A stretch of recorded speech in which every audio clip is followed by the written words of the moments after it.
Good afternoon, ladies and gentlemen. My name is Pestana from Pestana Realty. Just a bit of background about myself. I've been in operation here in Springwood for over 22 years, been in real estate for over 25 years. What I'd like to do is to give some help and some tips to first home buyers. It's a very daunting task buying your first home. You're not sure what suburb to live in, how much you should buy, whether it's a fair price, whether it's a good value property, if it's going to be some growth in the long term. I want to start off with just giving some little tips, and then we can go on and keep adding on as we go along. The first tip I'd like to give you is decide how much you want to spend. Once you decide how much you want to spend, then you can work back from there and say what you're comfortable with your weekly repayments are. You don't want to get out of your depth. If you find that your repayments are too high and your lifestyle is compromised, you get frustrated and then you sell the property too quickly and you lose money.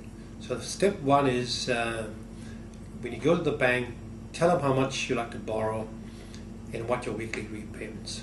Once you're happy with that, then you can work back from there, look at what your income, qualify you, and then you know exactly where you're at.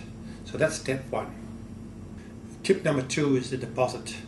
Usually these days banks are looking at a deposit of between 5 and 10%. What they want to see is savings, your own personal savings, which the minimum is about 5%. The bigger the deposit, the better it is for you and the less you have to borrow. If you have 20% or more deposit, generally speaking, lenders you will not require mortgage insurance. Mortgage insurance is taken out by the banks to insure on the home loan. So if you default, the mortgage insurance will cover the loss of the loan. So the bigger the deposit, the better it is. Also, banks are looking at your savings pattern and also your security of your employment. And if you don't have the full 20%, perhaps maybe you can ask your parents to help you with the balance of the deposit. That way that will save you thousands of dollars in mortgage insurance. That's tip number two. Tip number three is to decide which suburb or suburbs that you would like to live in. Normally you want to choose say 2 or 3 suburbs. If you choose more than that, it gets very confusing. And I've seen many a time first home buyers looking all over the place from south side to north side to east side, and they get totally confused because trying to compare prices in different suburbs is very, very hard. It all depends on the infrastructure and what's available in the areas. So decide which suburbs you want and what you want to consider too when you decide on suburbs: the price range that you can afford, the infrastructure in the area such as schools, shops, buses, shopping centres, and also how close is it to your family. It's important that you live not too far away from your family. Generally speaking, people like to be close by so that they can visit each other, with convenience. That is tip number 3. When you go to, when you look at a property that you like after you've seen, several properties, now the biggest question you want to know is saying, am I buying a place at a fair market price? One of the ways of checking out whether what you're buying is fair market price is there are various companies where you can buy results of recent sales in the various suburbs. It's worthwhile paying for that or asking your agent to find out what are the recent sales that are similar to the property that you like. So that will give you an idea of what you're paying for and if it's a fair price. And it's better to pay a fair price for the place than to try to pick up a bargain.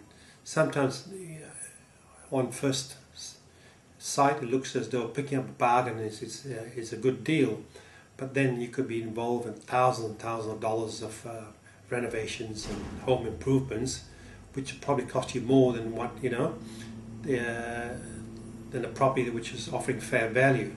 So I would say look at a property. First thing is that if you like it If your gut instinct says that's the property for me, put in a reasonable offer, put a fair offer in, and you've got a better chance of it being accepted. And normally it would be 3 weeks for finance, and also 3 weeks for building and Pest, another 3 weeks for settlement. All up would be 6 weeks. Also bearing in mind, if you've got a lease in your current place, that can be negotiated, or also say if the owners want a longer or shorter settlement, that again can be negotiated via your agent. That's step number 4, tip number 4.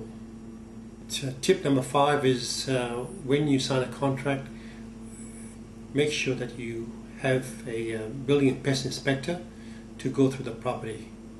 The building inspector should be registered with the BSA, Building Services Authority, and they should have a gold card. So the building inspector will be able to look at the place and give you a thorough report on the property to see whether there's structural soundness, if there are any termites in the place, and also any maintenance issues that need to be attended to. So make sure you always use a building inspector, and try to be there, especially the last half hour, so he can go over the report with you. That is tip number 5. Tip number 6 for this session is when you sign a contract, make sure you use a solicitor.